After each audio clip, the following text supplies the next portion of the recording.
ठीक है बेटा, शाम को भी ले जा साथ। रहने दे पिताजी, नई नई शादी हुई है, थोड़ा घूम फिर ले, फिर तो काम ही करना है ना। और क्या, राम ठीक ही तो कह रहा है। अब दोनों बेटों की शादी हो गई है, आप चिंता ना करें, दोनों समझदार हैं। कुछ दिनों तक तो घर में सब कुछ ठीक चलता है, लेकिन एक दिन श्याम और उसकी बीवी, माँ, पिताजी, हमें हमारा हिस्सा दे दो, हम अलग रहेंगे। अरे नहीं नहीं, मैं ऐसा नहीं करूँगा। बड़ी मेहनत से मैंने ये बिजनेस खड़ा किया है, जीते जी तो मैं इसका बंटवारा बिल्कुल नहीं करूँगा। नहीं करूँगा? ये कैसी बात होती है पिताजी? क्या सारा जीवन में जॉइंट फैमिली में रहूंगी? अरे पर बेटा, हमारे घर में इतने नौकर चाकर हैं, न किसी चीज की पाबंदी है, फिर क्यों अलग होना चाहती हो? एक साथ जीवन कितना अच्छा लगता है। हर कोई हर किसी के लिए हर किसी के साथ खड़ा होता है। अरे बाप प्लीज, ये सब बातें करके वक्त जाया न करो। पिताजी, आप नहीं देंगे तो मैं कानून का दरवाजा खटखटाऊंगा। तभी वहाँ राम आ जाता है। पिताजी कोई बात नहीं, आप इसे इसका हिस्सा दे दीजिए। हमारे घर की बात बाहर जाए ये ठीक नहीं। और हाँ, मुझे पिताजी के कपड़े वाला कारोबार चाहिए जिसमें मुनाफा ज्यादा है। लेकिन एक वही तो कारोबार है जिससे हमारा घर अच्छे से चल रहा है, बाकी तो हम अभी एस्टैब्लिश कर रहे हैं बेटा। देखिए पिताजी, वो कुछ मैं नहीं जानता, घर चले या नहीं, मुझे बस चाहिए मतलब चाहिए। हाँ। सब श्याम को समझाने की कोशिश करते हैं, लेकिन वो मानता ही नहीं। ठीक है, अगर तुम्हारी यही मर्जी है तो यही सही, लेकिन मेरी भी एक शर्त है, ये लेकर तुम इस घर में दोबारा कदम नहीं रखोगे। हाँ हाँ, तो रहना भी कौन चाहता है? अरे कैसी बातें कर रहे हैं जी, मैं कैसे श्याम के बिना रहूंगी।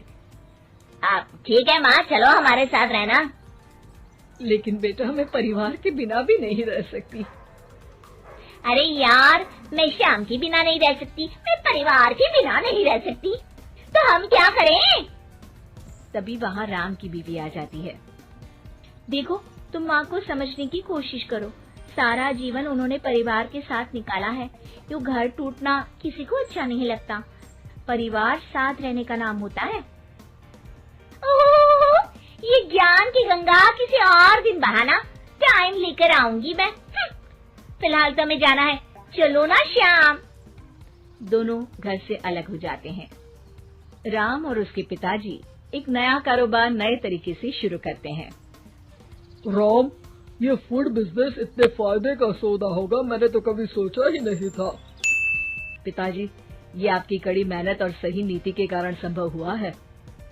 घर के सारे एक साथ बैठकर खाना खा रहे होते हैं कि तभी आज श्याम की बहुत याद आ रही है, क्या तुम में से कोई मुझे उससे मिलवाने ले चलेगा? कोई जरूरत नहीं है।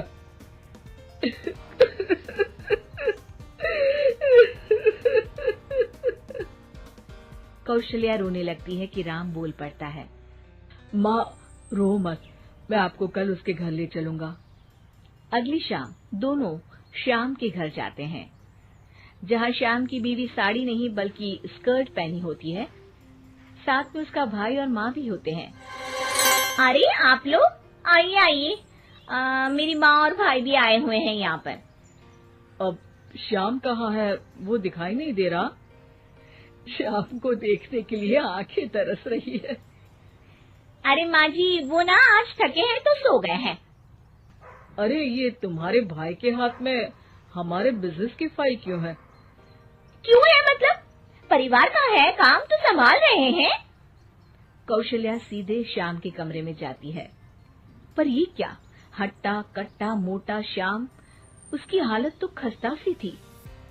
कौशल्या श्याम को पकड़ लेती है। अरे बेटा, क्या हुआ? ये हालत क्या बना रखी है? श्याम सामने खड़े राम के गले लग जाता है। भैया, मुझे माफ कर दो, मैं परिवार की किस्मत नहीं समझ पाया और आपके खिलाफ हो गया। अरे पर हुआ क्या है? तब पीछे से श्याम की बीवी आ जाती है। होना क्या है और होगा क्या? कैसी बातें कर रहे हैं आप? चलिए ड्राइंग रूम में, मैं आप लोगों के लिए चाय नाश्ता बना देती हूँ, फिर फुटो यहाँ से। श्याम उन लोगों को बताने ही वाला होता है, लेकिन उसकी बीवी और भाई के आ जाने के कारण वो कुछ नहीं बता पाता। जब राम और कौशल्या वहां से जाने वाले होते हैं तो श्याम बोल पड़ता है। माँ, भैया, रुक जाओ ना थोड़ी देर। तभी उसकी बीवी आ जाती है। हाँ हाँ, रुके तो थे। अब उन लोगों को अपने घर भी तो जाना है ना? क्यों माँ? दोनों वहां से चले जाते हैं, लेकिन रास्ते में माँ और राम दोनों के ही दिमाग में श्याम की बेचारे वाली तस्वीर घूम रही होती है। राम, क्या हाल है श्याम का? मजे कर रहा होगा जिसके लिए वो अलग हुआ है। नहीं नहीं पापा, श्याम की हालत काफी खराब है। ये बोलकर वो सारा किस्सा पिता के सामने रख देता है। ये डर मुझे था, इसलिए मैंने श्याम को अलग तो कर दिया था, लेकिन भविष्य के लिए एक डोर अपने ही हाथ में रखी थी। कैसी डोर पिताजी? वो तुम्हें कुछ ही दिनों में समझ आ जाएगी। एक दिन एक वकील उन लोगों के पास आता है। नमस्ते सर, आपको जो डर था वही हुआ। श्याम ने अपनी सारी प्रॉपर्टी को बीवी के नाम कर दिया है।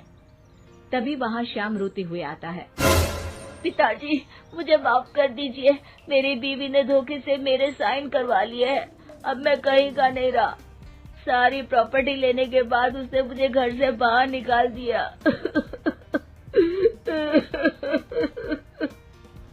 कोई बात नहीं बेटा, तुझे अकल आ गई, यही बहुत है। लेकिन आपका मेहनत से बनाया कारोबार मेरे कारण चला गया। मैंने कोई कच्ची गोली नहीं खेली है बेटा। तभी वकील बोल पड़ता है। आपकी कोई भी प्रॉपर्टी आपके पिता और भाई के साइन के बिना आप किसी को नहीं दे सकते। इसी शर्त में आपको वो कारोबार दिया गया था। अरे वाह पिताजी, आप ग्रेट हो।